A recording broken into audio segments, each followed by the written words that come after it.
ning kes teab, kui paljukest meil seda kultuurikuplit praegu oleks, kui sel imelikul ajal 2018. aastal poleks olnud neidki, kes oma päevi mitte loomisele ei pühendanud, vaid võtsid oma vabast tahtest ette neid toetada.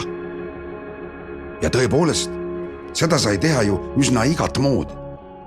Kas pakkuda kohta, hea atmosfääriga ja suure südamega tehtud, kus inimesed koguneda võisid, või luues virtuaalsetesse maailmadesse süsteeme, mis aitasid rahvast hea eesmärgi nimel kokku tulla, ka siis, kui nad üksteist silmast silma ei näinud.